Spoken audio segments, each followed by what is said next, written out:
This thing on? Because it's getting ready to be on. Hello everybody and welcome to Bell Ringer. My name is Greg Pukirky. Your guest names are Jack Connors and John Tebeau. John is the publisher of Buffalo Business First, and Jack used to hold that role. Now they're working together on Buffalo Homecoming, which was just announced at the Delaware North headquarters in downtown Buffalo. We're super excited to be a partner of this event. It is a 3.5-day conference for expats to come back to their city, see what's changed since they left, and invest in different opportunities. They give a great update on what the program is, and I'm so excited for you guys to hear about it. So we have sort of some breaking news. You just announced Buffalo Homecoming. Can you tell our audience a little bit about what that is? Sure. Buffalo Homecoming is a 2.5-day event that's going to be scheduled in September of 2019. The idea behind Buffalo Homecoming is to invite in expats, folks who either were born here, went to school here, or spent part of their professional career here before moving to other parts of the country and or the world. Great. And why do you think it's important to have these people back now? You know, why now as opposed to 5 years ago? What's different about our region? Well, I think the thing that's different right now is that we're in the middle of a renaissance. If you look back within the last 10 years, the progress that has been made economically in the region from a development standpoint, a lot of projects have come to the table and have been completed. The medical campus, the Inner Harbor, Larkinville, a lot of development that's going on in the neighborhood. So the reason we want to bring these folks back, and these are all folks who are successful in their fields. Some of them may be extremely wealthy, some of them may not, but they're all successful. We want to bring them back to see what's going on. It's for them to experience the Buffalo that we have here now, and not the Buffalo possibly that they left 5, 10, 15, 25, 30 years ago. And is it more about showing them the industry and, you know, job growth in Buffalo, or the quality of life, or some mixture of the two? It's really a mixture of the two, but the whole idea is this is really an economic development initiative. What we want them to do is come back, see what's been happening, and see where the opportunities are. Have them invest back in the community that helped to nurture them. And what I mean by that is come back and invest in a business, invest in a startup, become a mentor to someone who may be in their similar field but is just starting out, help out nonprofits. We will provide them at the end of the 2.5 days with a prospectus on things that they can get involved with back in the community. Now, the whole program is based on a program that was started in Detroit 5 years ago called Detroit Homecoming. I was fortunate this past fall to attend Detroit Homecoming with John Tebeau, the present publisher of Buffalo Business First, Jenna Kavanaugh from Invest Buffalo Niagara, and we were able to see what the event is. We were able to talk to expats in Detroit and feel their passion for the Detroit area. Now in Detroit, after 4 years, they just had their fifth. After the fourth year, they tracked more than $350 million in direct investment back into the Detroit community from the expats who have attended Detroit Homecoming. It's a massive amount of money. And this year they hope to even gather more support. This year they had 250 attendees. And they feel very confident that it's going to reap real benefits for the Detroit community. John, you had a chance to go to Detroit with Jack to see the Detroit Homecoming and kind of glean some experience. What were your impressions of that trip, and what do you think you can bring back to the Buffalo conference? I mean, clearly the event that they put on was remarkably impressive with the number and quality of expats that they were able to bring back. To maintain that type of excitement for 5+ years is something that's pretty special. What I think was remarkable to me was how the entire community came together and rallied behind this one cause. It was not Cranes Detroit's event. It was not the sponsors' event. This was clearly an event that was put on by the entire community, where there was no competitive exclusivity. Everyone came and contributed to the betterment of the neighborhoods, and I think that's clearly shown, and I think that's something that we need to be very conscious of here. It was also remarkably diverse, as is the population of Detroit, and that's something that is going to be absolutely essential for us to emulate here as well. And it's, you've mentioned the growth and some of the statistics after the fourth and fifth years. What's a realistic expectation for us in our first year? What are you guys shooting for as far as attendees and some things like that? Yeah, I mean, I think we would be very happy if we had between 75 and 100 expats come back. The lift for year one is remarkably heavy. We've got to compile a database. We need to bring a number of different community members together to rally behind it. And so far, the process has been great. Detroit experienced a similar reaction where their main focus in year one was to get a core group of expats back. And then just like the snowball that goes down the hill, it picked up momentum and size. So I think if we focus on that 75 to 100 number, and put on the event that we know that we can, year 2 and 3 will show exponential growth. Detroit's main focus in year one was to just put on this event and bring folks back and get them excited about it. I think that will be our main focus and what we're talking about with sponsors with regards to expectations. And then after year 2, start to measure what we've seen in terms of contribution back to the community. In Detroit, folks after year 2, if they were not able to demonstrate in the course of 12 months what they had done to make Detroit a better place, they were not invited back. So this is something that we look to be measurable, and we need to hold folks to the same standards that we're seeing in other communities. And they've seen repeat visitors, people coming back year after year? Yeah, they have. As a matter of fact, the 250 they had this year, I think they said close to 75% were folks that had been there for all 4 years. They have a waiting list this year. In some ways, I think they were a little bit jealous of us. They felt that their year one was remarkably strong because it was very, very intimate.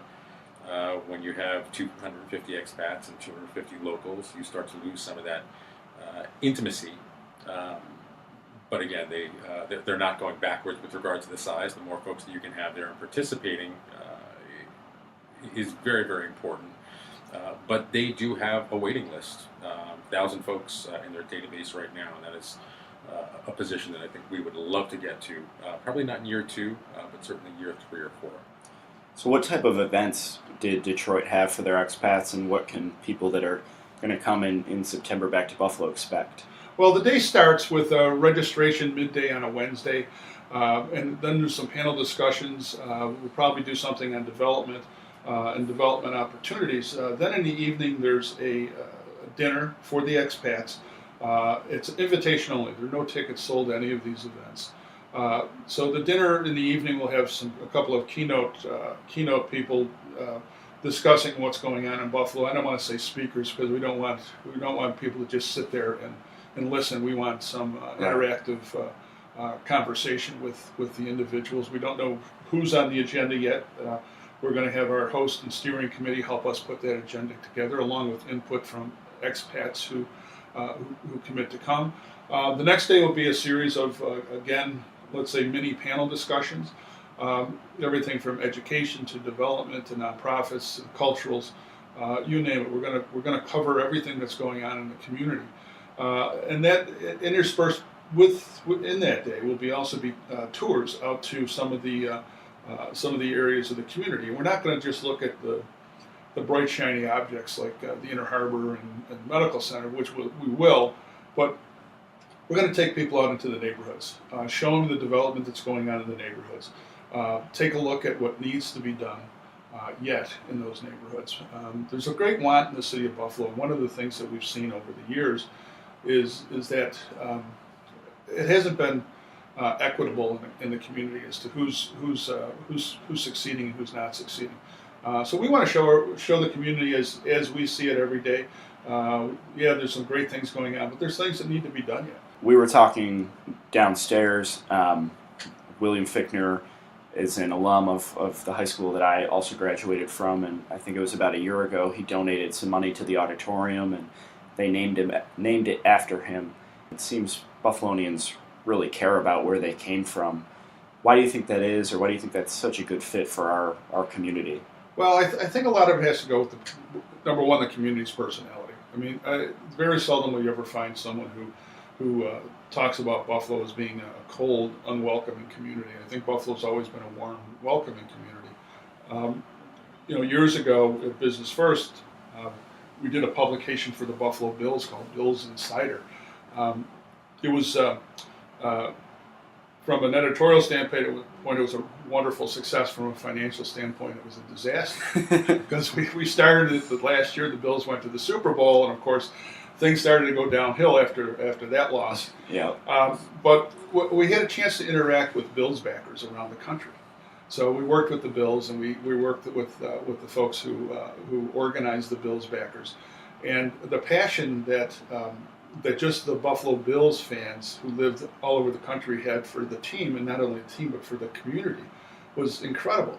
That hasn't diminished, even though the team has not been as successful over the last 25, 26 years, but the enthusiasm is still there. So we know the expats still have a passion for Buffalo. It could be totally related to the sports teams, but we think it's more than that. We think it's family, friends, college mates, high school friends. It's a combination of all those. The interesting thing too is we know that the expats that we want to invite back for this come back to the community all the time. They're here. We just don't know that they're here. They come home for weddings and funerals and christenings and high school reunions and college reunions and birthday parties. So we know that they're back in the community. So it's a matter of us making contact with them, inviting them back specifically for this 2.5-day event. Yeah, I was in Los Angeles a couple months ago. I went to a Bills backers bar for the game on a Sunday, and all the LA Bills fans were, we got to talking, and they're asking me not just about sports, but about Buffalo in general, and things that they've heard are happening back home. So I think it does go past the sports. Yeah, I really think it does. We've been very fortunate. The community's been very fortunate. In the last probably 5 or 6 years, we've gotten a lot of really positive national and international press on the community. Everything from affordability to the economic development projects that are going on here, to straight out tourism, to architectural tourism, to the arts. You look at Jeffrey Gunlock, who has made an unbelievably generous contribution to the Albright Knox Art Gallery. Here's someone who, I don't know whose radar he was on, but here's someone who became successful, appreciated fine art, lived out on the West Coast, and is making this contribution to an institution that's more than 3,000 miles away from where he actually lives. So we have to believe there's more folks out there that, if approached, if asked, to give back to our community, they'd be willing to do that. Yeah, and I heard you present about Buffalo Homecoming to our board of directors, and I think you mentioned while you were in Detroit, you met some people with a Buffalo connection as well, right? I did. I met Sharon Levitt, who's the owner and publisher of Buffalo's Free Magazine. I met her daughter-in-law. She was actually sitting at a table with me. Also a woman named Jeannie Whitmer, who lives in Connecticut but was born in Buffalo and moved to Detroit with her family at a very young age, but continued to return to Buffalo regularly because her grandparents were here.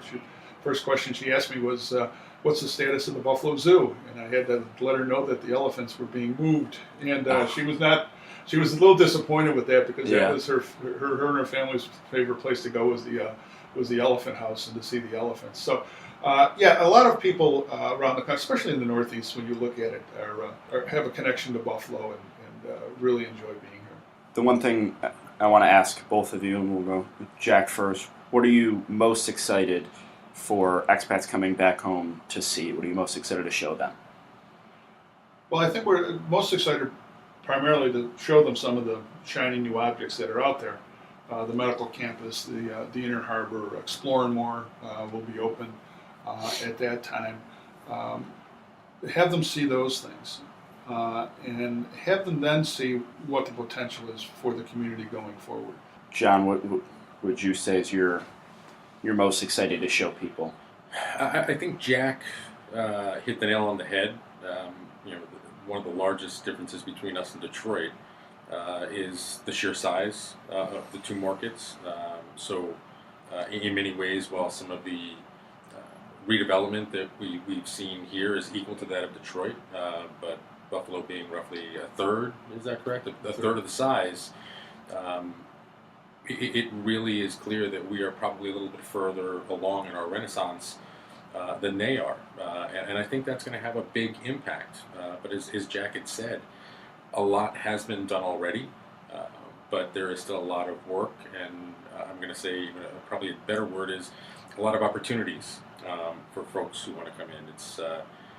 It's clear in several other markets that if you put passionate expats who were successful in business in front of the right opportunities, they are going to see what they are and be able to take advantage of them. So I think that is absolutely exciting to not only show them what's happened, but as Jack had said, what the opportunities are for them to be a part of it and contribute to the continued renaissance that we're experiencing.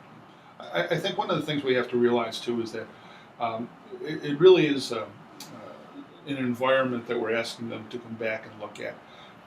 And as Invest Buffalo Niagara knows, it's not just one thing that attracts a business here or attracts investment here or attracts people back here. It's many different things. So you have to meet a checklist of whatever the needs are for a certain individual organization.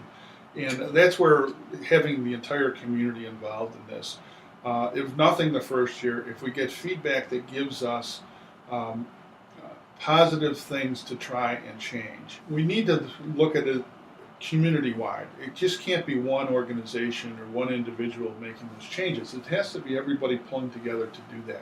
And John, how can the community help in the run-up to this event? We talked a little bit about the personal ask being very vital to getting people back rather than just a somewhat spammy email asking them. And a lot of times it is that personal or family or friend connection. So are you guys looking for name suggestions, or what kind of help do you need? Yeah, without doubt. We built a database of what we believe between 350 and 400 folks who would make sense for this.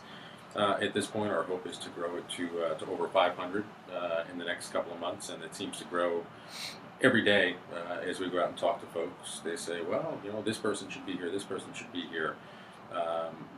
But yes, getting this list out in front of folks and knowing who does have that personal connection is going to be remarkably important to let them know what is going on and to encourage them to come back and spend the 3 days with us. There is no way that even with everything that we do, we're looking to launch a campaign, help us find them. And we'll look for different media parties to help us to get that message out. But emails and phone calls from our event folks and social media pushes are likely not going to be what helps push an expat over the top to be here. It's going to be the personal phone call from someone they've known for years, or their parents or their brother and their sister saying, we know you're coming back, come back for 3 days. Anyone who has any connections with any of these folks, that will be a very, very big ask, and I think will be critical to our success. Yeah, our website, BuffaloHomecoming.com, actually has a form on there where you can, if you're a mother or a proud father, you can nominate your child to be invited to Buffalo Homecoming. As we said, it's an invite-only event, and that's also for folks in the community. But they can go on site and fill out the form, and we'll contact them. We ask for contact information for the expat. We ask for their contact information, and we think that's going to be a good source for people to nominate, or individuals who want to self-nominate to come back. And we hope this is going to spread through word of mouth. We're working with number of the colleges and universities locally, and also the secondary schools in their alumni offices and development offices to identify individuals that they're proud of that have potential to give back to our community. Our whole our whole purpose there is not to have them, their alums to come back and donate money to this charity or that charity, which would be nice. But if they feel strongly, they can donate back to their own high school or college if they so choose, which would be great. But we need the community's help in finding the individuals and reaching out to the individuals. And like John said, we've got more than 350 people in the database right now.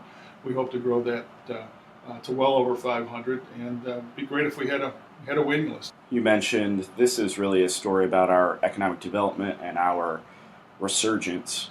I want to talk a little bit more generally about your front row seat to this for the past 30 plus years as the publisher and president of Buffalo Business First. What do you think is the story or the lead paragraph of Buffalo's resurgence? Confidence. I think the community finally has confidence in itself. I think for too long we were always second guessing. We had an inferiority complex. Losing 4 Super Bowls didn't help with that psychological disorder we all seem to have here. And I don't want to put too much emphasis on football because not everyone's a football fan, but hockey too. But I think it's the self-confidence. I think we experienced a number of years with some very strong political leadership from within the community, and I think that helped move things along. We had private sector people who were willing to invest their own money and take chances where that hadn't happened before. Those are the things that I think have made a difference. And I think if people would have, I don't think anybody believed when the Pagulas announced they were going to build Harbor Center with 2 skating rinks, a hotel attached to the Key Center Arena, that was ever going to take place. And 2, that it would be done in less than 2 years. And from the time they announced it to the time they opened the doors, less than 2 years. It was probably all privately funded, also, which was absolutely amazing. You take a look at the New Oshai Children's Hospital. You take a look at the Jacobs Medical School. Those are all things that were the ideas surfaced and were implemented and completed all within record time for this community. And John, you've had about a year now as Jack's successor. Had a chance to, I'm sure, talk to a lot of people and sit around the table with a lot of business influencers. What have you been most impressed by as you've started to get deeper into learning our landscape? Yeah, I think Jack talks about confidence, which I think is an essential part of it.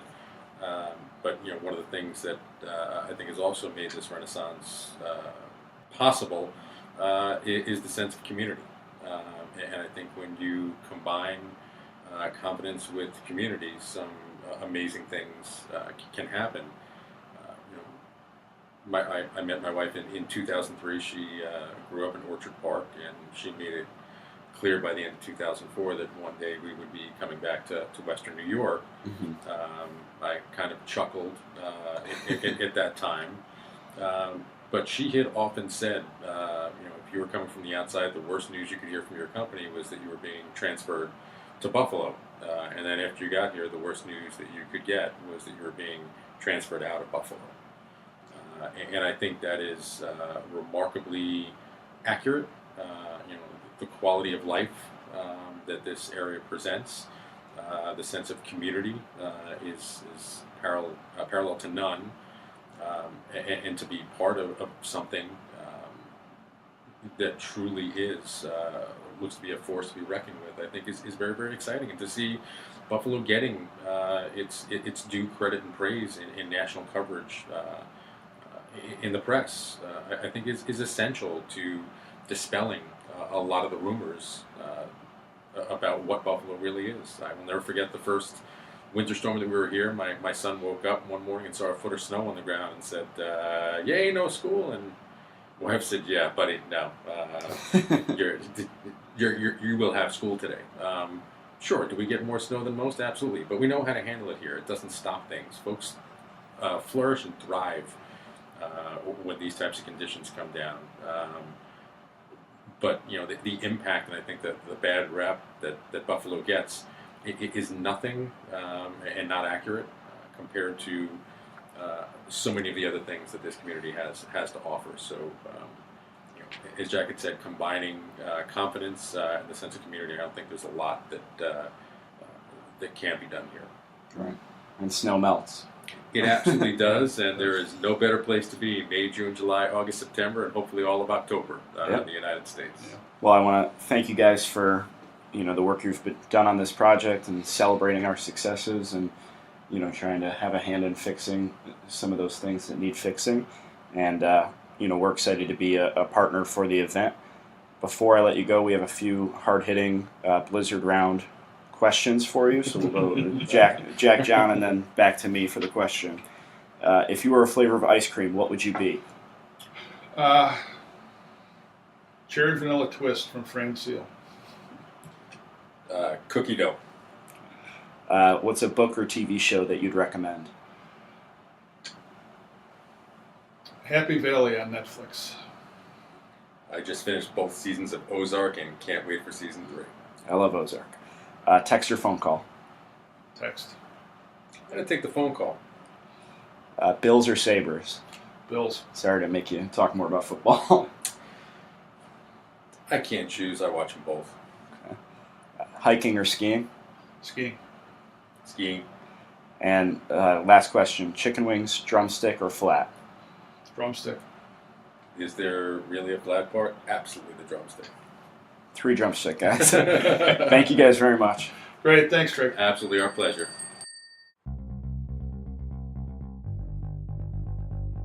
Bellringer is a podcast by Invest Buffalo Niagara, the region's privately funded, nonprofit marketing and economic development organization. Please rate this podcast, follow our social media channels, and read our blog at buffaloniagara.org for the best of Buffalo Niagara. Come grow your business with us.